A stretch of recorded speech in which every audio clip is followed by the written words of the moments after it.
Sir నమస్తే. నమస్తే. జనరల్‌గా వైద్యం అంటే ఎట్లా ఉంటదంటే బుక్‌లో ఏం రాసారు, దానికి సంబంధించి వైద్యులు ఏం చేస్తున్నారో అదే వైద్యం అనేది ఉంటుంది. సో, డి విటమిన్ మీరు చెప్తారేంటంటే అసలు లెక్కలేనంత వేసుకోవచ్చు ఇట్లా గాని. సో, లెక్కలేనంత వేసుకుంటే కోవిడ్ తర్వాత ఏమైందనేది కొన్ని చాలా ఇష్యూస్ వచ్చాయని చూసాము.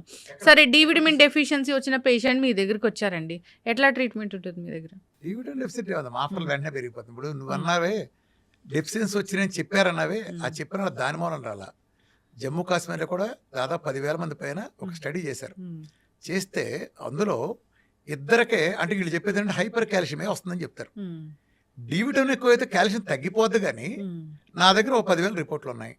వీళ్ళు చెప్పినట్టు కాల్షియం ఒక్క పాయింట్ కూడా పెరగలేదే. హ్మ్. ఇప్పుడు కాల్షియం ఉందమ్మా. కాల్షియం అబ్జర్వ్ చేస్తుంది డి విటమిన్. హ్మ్. డి విటమిన్ ఎక్కువైతే కాల్షియం కరిగిపోతుంది. కాల్షియం ఎక్కువ ఎందుకు అవుతుంది? హ్మ్. అది తీసుకెళ్ళి బోన్లో పడేస్తే బోన్ స్ట్రెంగ్త్ అవుతాయి కానీ వేరే ఎందుకు అవుతుంది? ఇప్పుడు నాదంటే క్యాన్సర్ దగ్గర నుంచి నేను టెస్ట్ మాల్ ఇస్తున్నా. డి విటమిన్ అందరికీ నాకు 150, 200 ఫస్ట్ నెలకి వచ్చేస్తాయి. హ్మ్. నేను మిగిలిన వాళ్ళు ఇచ్చినట్టు ఇవ్వను. నేను D3 K2 చాలా హై డోసులు ఇస్తాను. అది మనిషిని బట్టి. అది రోజుకి 60,000 ఇస్తానా D3 K2 కాంబినేషన్లో, అలానే రోజుకి ఇంకా ఇస్తాను. ప్లస్ నేను వాడే కాంబినేషన్ ఏంటంటే D3 K నేను ఒక ఓన్ ఫార్ములా చేసుకున్నాను. D3 20,000, K2 15,000 international units. దాన్ని కోకోనట్ ఆయిల్ని ఎవాపరేట్ చేసిన పౌడర్తో బాండింగ్ చేసుకున్నాను. హ్మ్. అసలు ఒక రహస్యం చెప్పను నీకు. ప్రపంచంలో చాలామంది ఒక ఆయన మాట్లాడతా ఒక technical person, great person. Ramakrishna గారు ఇది K2లు ఇవన్నీ మీరు ఇస్తాండి, ఇవన్నీ కాల్షియం ప్లేకులు కరిగిపోతున్నాయి అంటే హ్మ్. మా లాజిక్ అందట్లేదండి. దీని మీద చాలా పరిశోధనలు ఉన్నాయంటారు. మీరు D3 ఎక్కువ ఇచ్చారని దాని మీద కూడా మేము చాలా పరిశోధనలు ఉన్నాయన్నాడు. నేను అప్పుడు మాట అడిగా.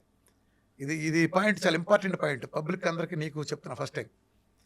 ఎందుకు నీ D3 వీఆర్కేకి పనిచేస్తుంది, మిగిలిన వాళ్ళకి పనిచేయట్టు. ఇదే పరిశోధన చాలా మంది చేశారు. నాకంటే ఎక్కువ ఇచ్చేశారు. చెప్పాక 2 లక్షల యూనిట్లు ఇచ్చాను. వాళ్ళకి రాని ఎందుకు వచ్చింది? ఇప్పుడు నీ ఇంట్లో కుక్క ఉందనుకో, హ్మ్. నీ ఇంట్లోకి వచ్చిన సింహాన్ని కూడా ఎదిరించి చంపేస్తుంది. నీ ఇంట్లో కుక్క, నీ ఇంట్లోకి సింహం వస్తే దాన్ని వేసేస్తుంది. అది రోడ్డు మీదకి వెళ్ళిందంటే పిల్లని చూస్తే తోక కింద కింద పడి పారిపోతుంది. కుక్కకి స్థానబలం ఎక్కువ. అర్థమైందా? Same analogy. Vitamin D, vitamin K ఏంటది? Fat soluble vitamins. హ్మ్. నువ్వు ఎన్నాళ్ళు చేసిన పరిశోధనలు ఏంటో వాళ్ళంతా గ్లూకోజ్లో చేశారు. ఈ పరిశోధనలు అంతా అంటే అది రోడ్డు మీదకి వెళ్ళిన కుక్క లాంటిది అనుకో. ఇక్కడ నేను ఇచ్చింది ఏంటి? నేను ఫ్యాట్ ఎన్విరాన్మెంట్, నేను ఫుల్ కీటో డైట్, ఫ్యాట్ పెట్టిన కీటో ఎన్విరాన్మెంట్లో ఇచ్చాను. నేను ఫ్యాట్ పెట్టిన, మళ్ళీ తొక్కలో ఎల్సిహెచ్ఓ డైట్లు కాదు, పనికిమాలిన 4 తీసుకున్నా కూడా పని రాని ఎల్సిహెచ్ఓ డైట్లో కాదు. దాని మీద స్టడీలు కూడా పనికిమాలి ఉన్నాయి. అవి పనికిరావు. ఫుల్ ఫ్యాట్, నీ టోటల్ బిఎంఆర్లో 40 to 50% ఫుల్లీ సాచురేట్ ఫ్యాట్ ఇచ్చిన ఒకే ప్రపంచం నా డైట్ ద్వారా చేసినప్పుడు ఏమవుతుంది? ఫ్యాట్ ఎన్విరాన్మెంట్లో ఉన్నా. ఫ్యాట్ ఎన్విరాన్మెంట్లో విటమిన్ డి, విటమిన్ K2 లాంటి ఫ్యాట్ సాల్బులేటర్స్ రెచ్చిపోతాయి. అందుకని నాకు అని ఫలితాలు వస్తాయి. ఎవరైనా కాల్షియం ప్లేకులు కరిగించగలుగుతున్నాను.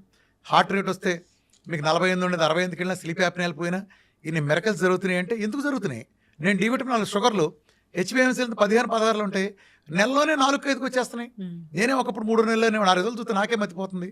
రొమటైడ్ ఆర్థరైటిస్ కానీ ఇంతమంది కాళ్ళు నొప్పులు పోతున్నాయి అంటున్నారు. SLEలు, జాగ్రత్త సిండ్రోమ్లు, MCTDలు, షార్ప్ సిండ్రోమ్లు, మయోసైటిస్లు ఇవన్నీ ఎలా వెళ్ళిపోతున్నాయి? చిట్టుకేసినట్టు తగ్గిపోతుంది. ఏఎన్ఏ ప్రొఫైల్ నా దగ్గర రివర్స్ అవ్వని కేసు లేదు. ఆ టైం వాళ్ళు చేసే విధానాన్ని బట్టి నిలబట్టే చాలా 90% ఉంటాయి.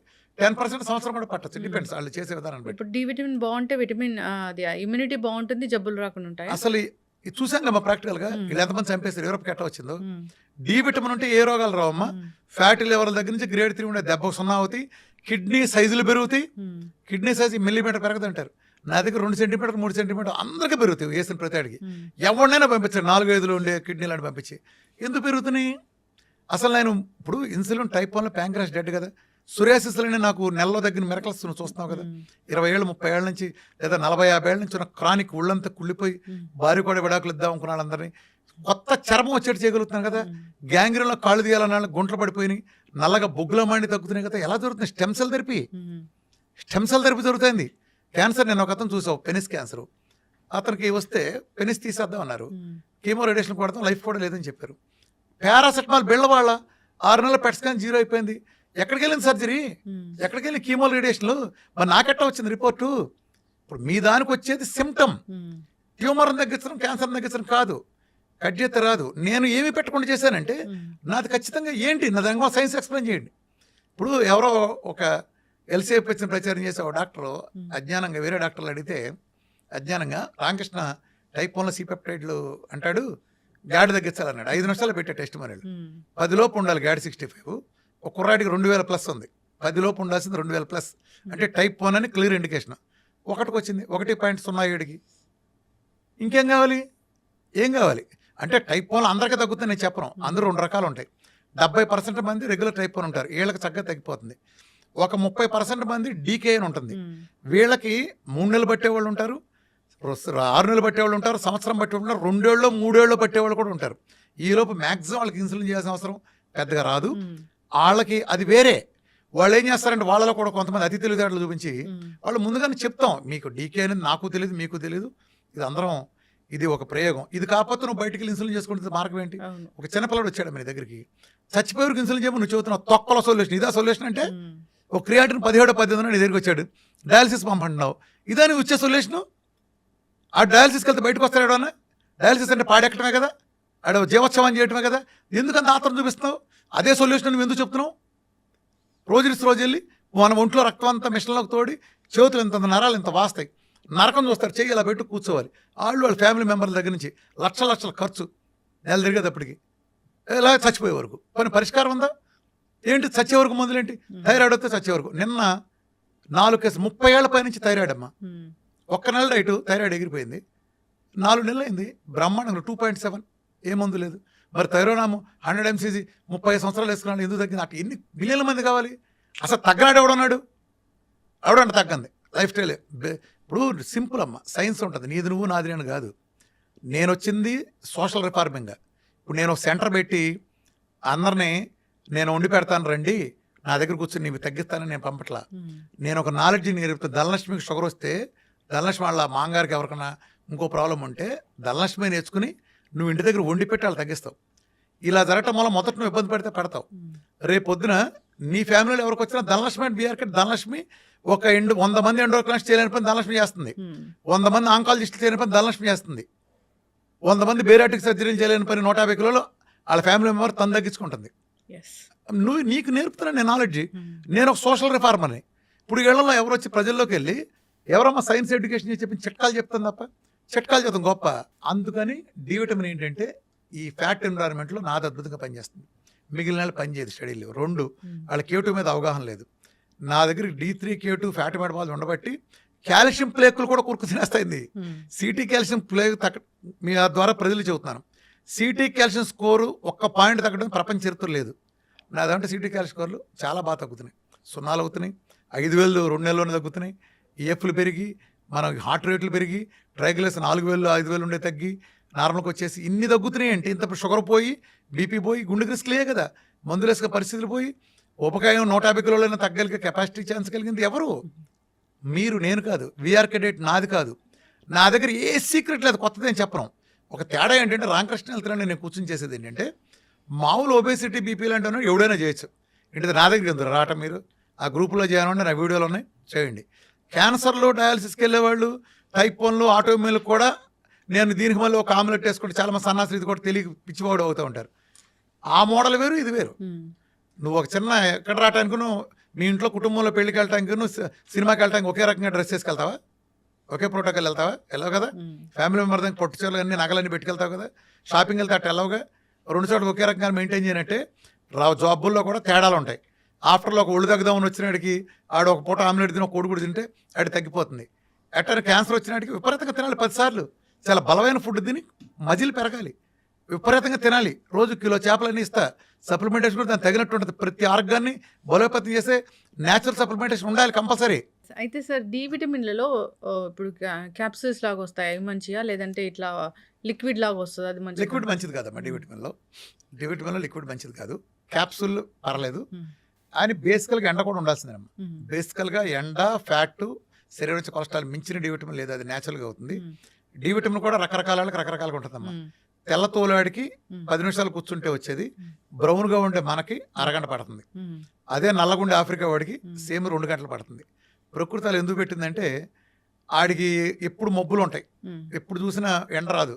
కాబట్టి ఆడు ఒక తెల్లాడు 5 నిమిషాలు బయట రాగానే ఆడికి వచ్చేటట్టుగా మెలనిన్ అనే కంటెంట్ పూర్తిగా దూరం చేసింది. మనకు 12 గంటల పగలు 12 గంటల రాత్రి ఉంటుంది కాబట్టి మనకి మీడియంగా ఉంటుంది. ఆ నల్లోడికి ఫుల్ ఎండలు ఉంటాయి ఆఫ్రికాలో ఉండేవాడికి. సో వాడికి పూర్తిగా మెలనిన్ 5 డోస్లో ఉంటుంది. దాంతో ఏంటంటే డి విటమిన్ ఒక కంట్రోల్డ్గా అంటే ప్రకృతి చేసుకునే బ్యాలెన్స్ ఇది. సో డి విటమిన్ ఎర్రగా ఉండేవాడికి తెల్లతోలాడికి నల్లగా ఉండేవాడికి రెండు ఒకటి కాదు. వాళ్ళిద్దరూ అరగంట ఎండలో కూర్చొని ఇద్దరికి తేడాకి వస్తాయి. ఈ తేడా గమనించండి. మీరు 150 200 ఉన్నా ఏమీ కాదు.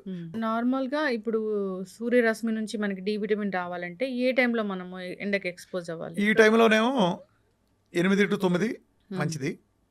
అంటే ఆ తర్వాత కూర్చోలేరు ఎక్కువసేపు. అదే వేసవకాలంలో అయితే 7 to 8 ఉదయం. సాయంత్రం అంటే సూర్యాస్తమయానికి గంట ముందు. సూర్యుడి దగ్గర కూర్చున్నామంటే ఎండలో వాకింగ్ చేయటం కాదు, సూర్యుడి దగ్గర ఒళ్ళప్ప చెప్పి కూర్చుంటాం.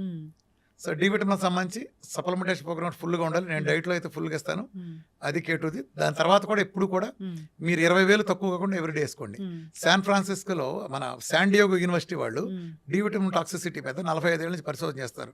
వాళ్ళు ఇంతవరకు ప్రపంచంలో డి విటమిన్ టాక్సిసిటీ వచ్చిన ఒక్కడు కూడా చూడాల. వాళ్ళు ఇంకా ఇచ్చిన స్టేట్మెంట్ ఏంటంటే, అమెరికాలో చెప్పిన 600 ఇంటర్నేషనల్ యూనిట్స్ ముక్కు కాదు కదా, దీనికి కూడా చాలు. ఏనుకో కందిపప్పు గింజ ఇచ్చి ఈ రోజంతా ఇదే ఆహారం పండగ చేసుకున్నట్టు ఉంటుంది. అట్లనే వాళ్ళు రికమెండ్ చేసింది రోజుకి 40,000 ఇంటర్నేషనల్ యూనిట్స్ రికమెండ్ చేశారు శాండియాగో యూనివర్సిటీ వాళ్ళు. 45 ఏళ్ళ నుంచి డి విటమిన్ పరిశోధన చేస్తున్న వాళ్ళు ఇచ్చిన రికమెండేషన్. సో వీళ్ళు 600 పెట్టారంటే దాన్ని అంతకుముందు మరీ ఇంకా తక్కువ ఉండేది, దాని ఏదో కొంచెం అప్డేట్ చేశారు. 600 అంటే యావరేజ్గా, కొంతమందికి 800 ఉంటుంది, కొంతమంది 300 ఉంటుంది. నేను చెప్పేది ఆన్ యావరేజ్. అర్థమైందమ్మా?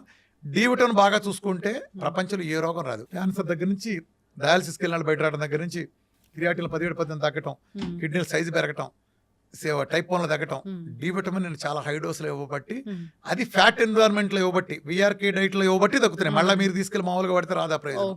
వాళ్ళ స్పష్టంగా చెబుతున్నా. అట్లానే కొన్ని విటమిన్లు శరీరం అబ్జర్వ్ చేసుకోవాలంటే కొన్ని విధానాలు పాటించాలి. ఇది ఒక గొప్ప సీక్రెట్, గుర్తుపెట్టుకోండి. న్యూట్రిషన్లో ఒక అద్భుతమైన సైన్స్ ఏంటి తెలుసా? నువ్వు ఇప్పుడు ఒక స్టాండర్డ్ ఉండాలి. నువ్వు పెద్ద సినిమా వేయాలంటే 70 రేకుల టీవీలో చూస్తే నీకు అది ఆందో. దాని తగిన పెద్ద థియేటర్, ఐమాక్స్ లాంటి థియేటర్ ఉండాలి. ఒక పెద్ద దాన్ని ఒక ఐమాక్స్ ప్రాజెక్ట్ చేయాలంటే ఐమాక్స్ సంబంధించిన థియేటర్ ఉండాలి. అలానే నువ్వేదో D3 హై ఇవ్వాలంటే నేను రోజు బిర్యానీ తింటా, కూల్ డ్రింకులు తా, కాఫీ తాగుతా, D3 ఇస్తానంటే అలా కుదరదు. దానికి కొన్ని రిక్వైర్మెంట్లు ఉంటాయి. నువ్వు అది ఇస్తున్నప్పుడు సైమల్టేనియస్గా నువ్వు 4-5 లీటర్లు నీళ్ళు ఇవ్వాలి. ఇప్పుడు నేను ఇచ్చుకుంటున్నా కాబట్టి నాకు సెట్ అవుతుంది. అట్లానే మల్టీవిటమిన్తో కవర్ చేసుకోవాలి. ఒమేగా 3 బ్యాలెన్స్ చేసుకోవాలి. జంక్ వెళ్ళకూడదు. ఇట్లా అలానే సాల్టుల నుంచి కెమికల్ వెళ్ళకూడదు. ఇలాంటి కాంబినేషన్లో తీసుకున్నప్పుడు మాత్రమే అవి వర్క్ వస్తాయి. రామకృష్ణ గారు చెప్పాడండి మేము వేసుకున్నారా లేదంటే ఎట్లా వస్తాయి?